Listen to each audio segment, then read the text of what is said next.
Welcome to another story made by Oracle 1. The Nile's endless ribbon of life carved through the heart of ancient Egypt, nourishing the land and the people who worshipped its gifts.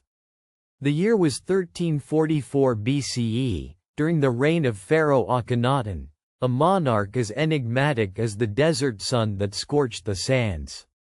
In the shadow of the new capital Akhetaten, where ambitious temples of the Aten unfolded like golden lotus flowers, there stirred a secret as heavy and veiled as the stone mausoleum destined to hold a king.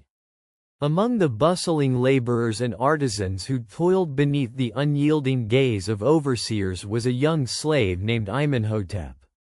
His skin was sun-kissed and calloused from years of hard labor, and his eyes bore the sharp intelligence of one who saw more than he spoke. To all who knew him, Amenhotep was but a lowly servant, silent, unobtrusive, expendable.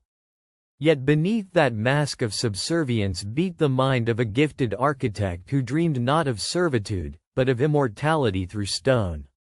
Amenhotep's talents had been noticed once, by a priest of the Aten whose whispered praise had kept the boy alive during a purge of prisoners and slaves. But in the rigid hierarchy of Egypt, a slave's mind was never meant to touch the skies of power. That is why the tomb he designed for the young pharaoh Tutankhamun, son of Akhenaten and destined for a different, darker fate, was etched not with his name, but with secrecy. The story begins on a day laden with the scent of incense and dust as the midday sun poured over the sandstone cliffs near the city of Thebes. Amenhotep endured the lash of the overseer's whip yet again, his back scorched for a minor fault in the placement of limestone blocks. The overseer was a brute named Hapu, broad and cruel, who reveled in the power to punish. But as the lash cracked through the dry air, something inside Amenhotep hardened. The boy who sketched designs by moonlight would no longer stand silent. Weeks earlier, far from the din of carvers and masons, Amenhotep had accepted a secret commission from high priests loyal to the old gods, a forbidden task. The tomb they ordered was no ordinary resting place. It was designed to conceal its occupant from the powerful, unrelenting forces of the new solar cult. This tomb would be hidden, unfathomable in complexity, and protected by curses whispered only in the deepest classrooms of priestly lore. Amenhotep's genius was to craft a labyrinth of chambers and corridors, trapdoor traps and intricate false passages, that would baffle grave robbers and royal usurpers alike. By day, the overseers and priests saw only the usual sketches of burial chambers and corridors, generic and obeying sacred geometry. But by night, beneath the cloak of darkness, Amenhotep's hands moved swiftly, gathering scraps of papyrus and charcoal onto worn blocks of limestone. He worked in the shadowed recesses of the quarry, where no overseer dared to tread after sundown, surrounded by a small band of conspirators drawn from trusted slaves and disaffected scribes. To them, Amenhotep revealed the true nature of the tomb he crafted, a masterpiece of deception designed not to glorify, but to protect a secret legacy. The secret was this: Tutankhamun, though the son of Akhenaten, was not the rightful heir to the throne according to the old gods. Akhenaten's monotheistic revolution had fractured the divine order, desecrating centuries of tradition. The old priests believed Tutankhamun must be shielded, not only from thieves and palace intrigues but from the wrath of a fundamentally destabilized spiritual realm. If the wrong hands found the tomb and desecrated it, chaos would reign as surely as the Nile's floods. As the tomb took shape, rumors began swirling through the city like vipers in the reeds. Whispers reached the ears of an ambitious official named Panehasi, a man who had risen in power by loyal service to Akhenaten. Panehasi's suspicion was awakened one evening when he caught a glimpse of a charcoal sketch hidden in the smokescreen of a slave's unassuming workshop. A sketch that detailed corridors twisting in impossible geometry. Panehasi was no fool. He knew that such a design was dangerous, perhaps treasonous. He ordered his men to hunt for the architect, believing the mastermind to be a network of priests conspiring to undermine the solar faith.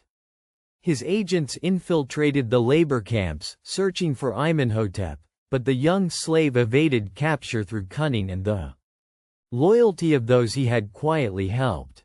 He had earned their respect, not just for his architectural vision but for protecting their lives from countless accidents and brutal punishments. As weeks gave way to months, and the tomb neared completion, Pharaoh Tutankhamun grew ill, and the kingdom wafted on the edge of an uncertain fate. The death of the young king would seal the destiny of not only the tomb but all that it concealed. One evening, as the sun dipped behind the towering cliffs and bathed Thebes in blood-red light, Amenhotep met with the priestess Neferer, a rare woman learned in both the old and new ways. Neferer's amber eyes shimmered with knowledge and sorrow as she relayed the final piece of the puzzle, a prophecy passed down from the era of the gods themselves. Amenhotep, she whispered under the shadow of palm fronds, this tomb must endure beyond centuries. If it is breached, the curse of the gods shall awaken, and Egypt will descend into darkness. Your design is more than stone and mortar, it is a covenant between man and divine. You carry a burden heavier than your chains. A shiver passed through Amenhotep's spine. He had never thought of himself as a savior or protector, only as a voice trapped beneath the feet of masters. Neferer, he replied softly, I build with my hands so that the dead may rest in peace, and the living may not fall into ruin. I did not choose this path, but I will see it through. Days later, the final ceremony took place. Pharaoh Tutankhamun's body was interred within the depths of the newly completed tomb, wrapped in linen and adorned with the golden death mask that would one day become the symbol of a lost kingdom. Amenhotep watched quietly from the shadows, his face obscured by the dust of ages. The priests sang hymns to the sun and stars, invoking protection over the tomb. Yet in others, the tension of the unseen conflict simmered beneath the surface. That night, as the temple gates closed and silence fell over the necropolis, Ptah made his move.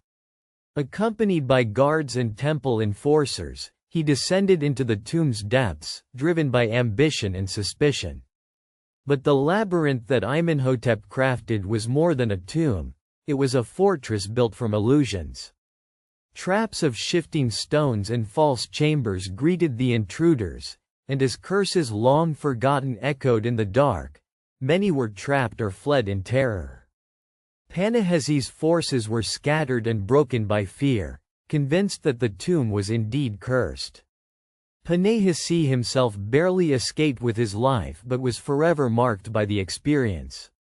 He edicted a ban on the tomb, forbidding all except the highest priests from approaching. The secret of Amenhotep's design was buried deeper than the pharaoh, lost beneath the shifting sands and time itself. In the centuries to follow, Egypt would swallow the story of the forbidden tomb and the young slave who dared to dream beyond his chains. Their hieroglyphs faded into silence, and the desert sands claimed the silent city of Akhetaten. The name Amenhotep was never inscribed upon any monument, yet his legacy lived on, hidden in the bones of stone that protected a king's final journey.